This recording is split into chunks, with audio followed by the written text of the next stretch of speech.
History do repeats itself, sometimes it don't need a reason. History do repeats itself, sometimes it don't need a reason. History do repeats itself, sometimes it don't need a reason.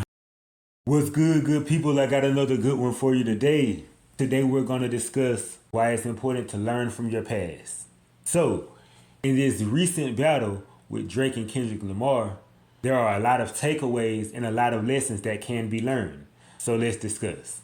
We'll start with addressing the importance of recognizing the stakes, because Drake has actually been in a few noteworthy battles throughout the course of his career, and the stakes of those battles played an important part in the outcome in the course of his career that followed. Why do I say that? Well, when we first met Drake, he said, "Diss me, you'll never hear a reply for it." Because that's what he told us from the very beginning back in 2009. No one ever really expected Drake to get into a battle.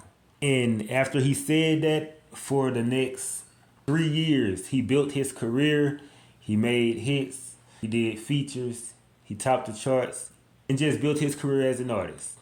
Until he had a run-in where he was challenged. You should never want to go against me.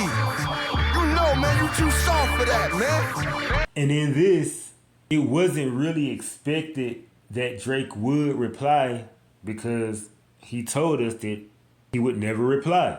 So Drake was in a position where he could either not reply, keep his word, or he could reply. And if it falls flat, it wouldn't really be held against him, because he wasn't that kind of artist anyway at that time, and he wasn't perceived as someone who would engage in battle. However, if he were to respond and it was good, then that would only make him look good. So he was in a position where there's pretty much no stakes for a loss or a lack of a reply, but he had everything to gain if he actually delivered in his response. So he responded. It bothers me when the gods get to acting like the bras. In his response, he delivered, which was a smart move for him because he had everything to gain and nothing to lose. But that was a situation where Drake really had no stakes, so he couldn't lose in that situation even if he lost. Fast forward to 2015, Drake has a situation with Meek Mill. Now Meek Mill, he was more of a street rapper, where Drake was more conscious rap / pop.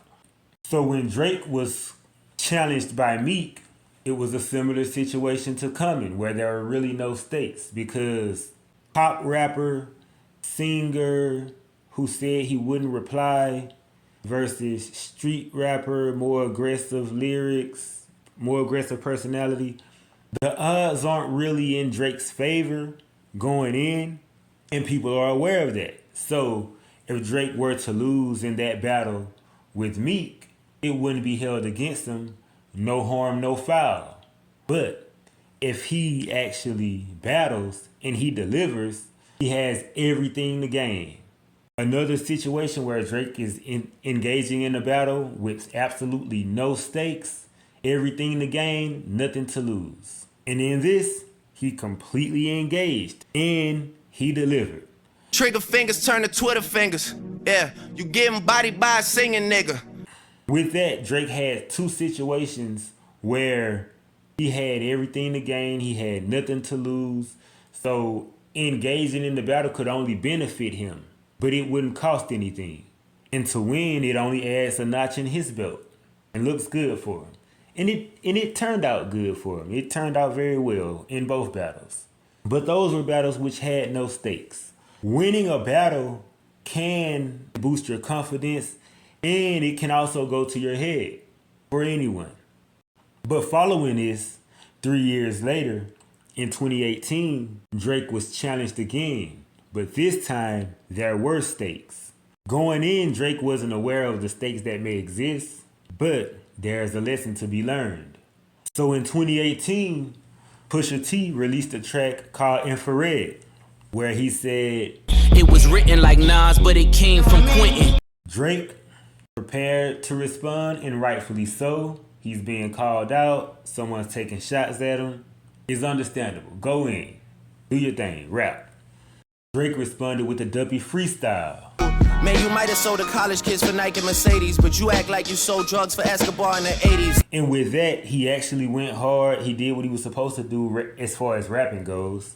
But when you listen to it, Duppy Freestyle is more about Kanye West than it is Pusha T.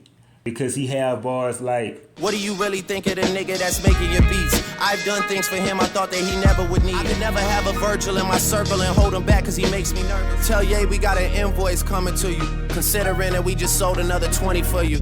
Pusha T didn't like that at all. He dissed Drake, and Drake responded by dissing Kanye. So, Pusha T called him out for it. How dare you put Ye in my verses? I'm selfish, I want all of the curses. In doing that, Pusha T made it clear. I'm your main opponent. I should be your primary focus. Don't talk about nobody else. Talk about me.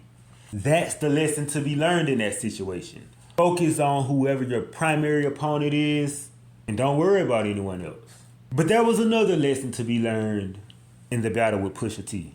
Because Drake also said, I told you keep playing with my name and I'ma let it ring on you like Virginia Williams. Pusha T didn't take kindly to that at all. Because Drake mentioning Pusha's fiance, the way Pusha T saw it, that opens the door to speak on Drake's family, his loved ones, and his close personal relationships. So he responded by saying, since you name drop my fiance, let them know who you chose as your Beyonce. But he didn't stop at Drake's significant other. Pusha T mentioned Drake's father. Your father walked away at 5, hell of a dad thing. He also mentioned Drake's mother. Marriage is something that Sandy never had, Drake. How you a winner, but she keep coming in last place. And he said, you are hiding a child. So with that, Pusha T pretty much lined up Drake's entire family and took aim. Just because Drake mentioned his fiance. And I'ma let it ring on you like Virginia Williams. There's a lesson in that. Don't mention anyone's family. Focus on your main opponent.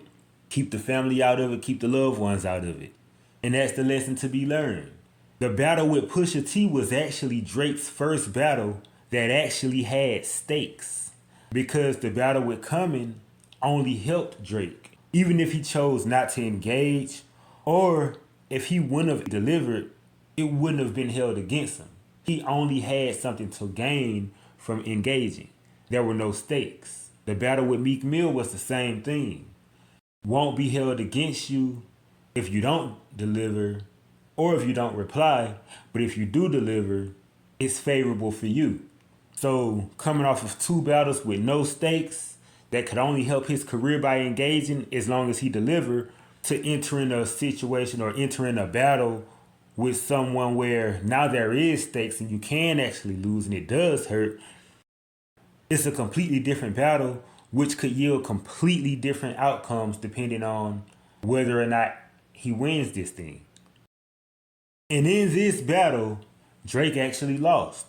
Surgical summer with it. Snip, snip, snip. And you don't really want it with him. But Drake learned from this battle. He learned that he could lose.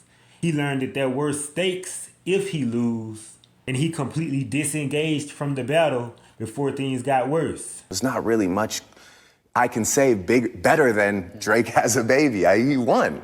He moved forward and continued to make hits and put the battle in the past. Deadbeat motherfucker playing Border Patrol. The only dead beats is whatever beats I've been rapping to. He was pretty much back on the up and up after that battle. But the lessons that should have been learned from that battle would hold true moving forward. Which brings us to his battle with Kendrick. Okay, let's get it up. It's time for him to prove that he's a problem. Being that Drake had been in previous battles with no stakes and things turned out favorable for him, and he had been in a battle with stakes where he learned that he could actually lose, and he learned a few other lessons, he's now in a position where he should proceed with caution, battling Kendrick Lamar. So, coming off the battle with Push, Drake knows focus on your primary opponent because he learned from Push. How dare you put Ye in my verses? I'm selfish, I want all of the curses. So he knows when he enters this battle with Kendrick Lamar, focus on Kendrick Lamar. Cash flowing, able bread out here tricking. I heard Rick drop, nigga talking something about a nose job, nigga. Metro nigga sliding for his main squeeze. Rakim talking shit again. The rest of y'all are definitely involved, y'all getting it too. Okay, maybe he didn't remember that lesson of focusing on the primary opponent.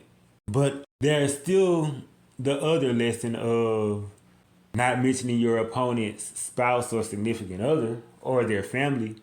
I be with some bodyguards like Whitney. Okay, well, maybe he's not talking about Kendrick's wife when he says Whitney. Maybe he's just referencing the movie The Bodyguard with Whitney Houston and Kevin Costner. But just in case he is talking about Kendrick's wife, or at least Kendrick think he is, Kendrick said, I got a son to raise, but I can see you don't know nothing about that. It could be looked at as Kendrick egging on the family angle, or it could be looked at as Kendrick just getting his lick back because Drake mentioned his wife. But whatever the case, Kendrick did follow up about 12 bars later saying, Don't speak on the family, Crody. It can get deep in the family, Crody. Which made it pretty clear we're taking the family angle off of the table, and that way I'm not talking about your family, you're not talking about mine, and we can just have a good, clean battle. We could've left the kids out of this, don't blame me. On some Bobby shit, I wanna know what Whitney need. Cause if your GM is your BM secret BD, then this is all making plenty fucking sense to me. Okay, well, Drake clearly didn't get the memo on that one. And when he did that, Kendrick pretty much did the exact same thing that Pusha did. Dear Dennis, you gave birth to a master. Dear Sandra, your son got some dear Adonis. I'm sorry that dear baby girl, it's not your fault that he's hiding another child. And that didn't turn out well for Drake at all. And not only did that contribute to him losing this battle, but it has also hurt his career and his public perception to a certain degree since this all happened, which likely could have been avoided had Drake just learned from his past. So the moral of the story is, learn from your past, and it can help yield favorable outcomes in the future. Or I could be wrong, but I hope you enjoyed the video, and I hope you got something from it. Let me know what you think down in the comments. Let me see you push a T. Let me see you push a T. Let me see you push a T. You better off spinning again on him. You think about pushing me. Let me see you push a T.